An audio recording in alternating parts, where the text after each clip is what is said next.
All right, let's dive into the new world of AI-powered spreadsheets. We're going to break down two of the biggest players that are completely changing the game. You've got Microsoft's own Copilot and then the third-party add-in GPT for Excel. Let's be honest. This quote from Carolyn Norton really hits home, doesn't it? Excel is so incredibly powerful, it's the backbone of countless businesses. But man, it's also where hours of our lives can just vanish into formula errors, messy data, and charts that just refuse to cooperate. Well, that's the big promise of these new AI assistants. The idea is, instead of you doing all the heavy lifting, hunting for the right function, cleaning up every single row, building every chart from scratch, you just describe what you want and the AI does the work for you. And this isn't just about making things a little bit faster. This is really about fundamentally changing how we interact with our data. It's about shifting our focus from all that tedious, mechanical spreadsheet work to the strategic insights that actually matter. So let's meet our contenders.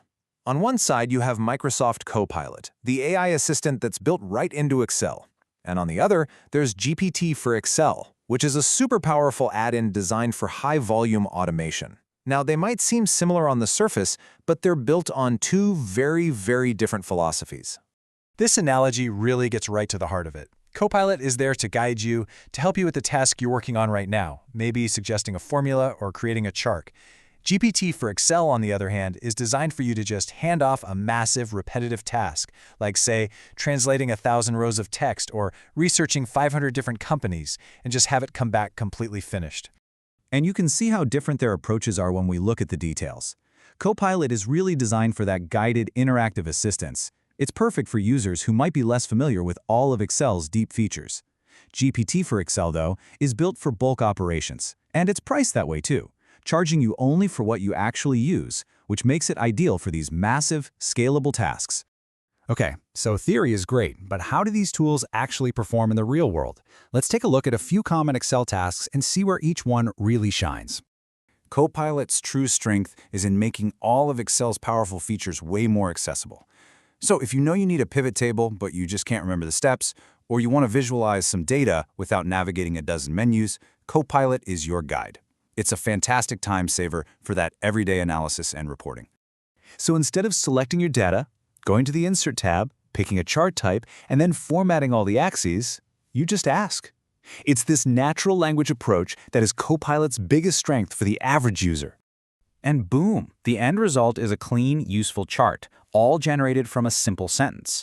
Copilot just turns your request into a polished visual, saving you from that whole click-heavy process of doing it manually. Okay, this is where those two philosophies really start to diverge. I mean, creating one chart is great, but what if you need to perform an AI-driven task on every single row of a massive dataset? Now we're entering the world of bulk processing. And the difference in speed for these kinds of bulk tasks is, well, it's staggering.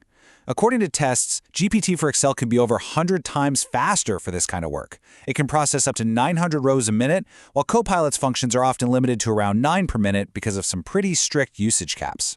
See, GPT for Excel is engineered specifically for these high-volume workflows. Imagine you need to find the CEO of 500 different companies. Copilot just can't do that because it doesn't have live web access.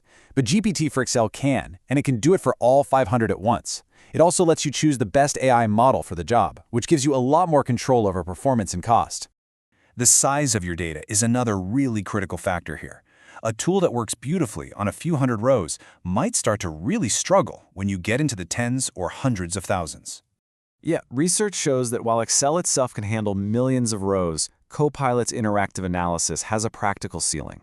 It performs great with a few 100,000 cells, but as you start to approach 1 or 2 million, its reliability drops. For really large datasets, it can get slow or even just fail to process the request entirely. Now, to try and address some of these bulk tasks, Microsoft introduced the Copilot function.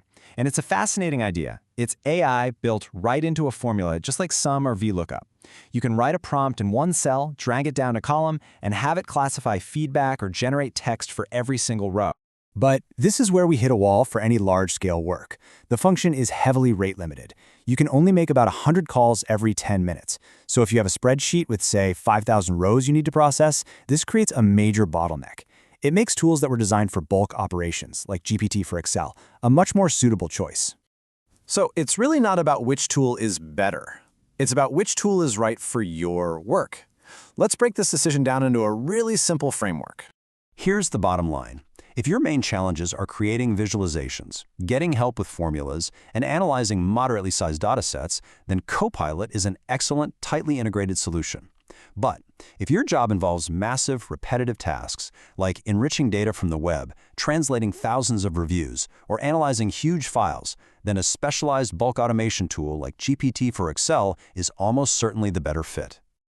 Okay, but no matter which tool you land on, these 3 rules are universal. First, always format your data as a proper Excel table. It gives the AI clear context.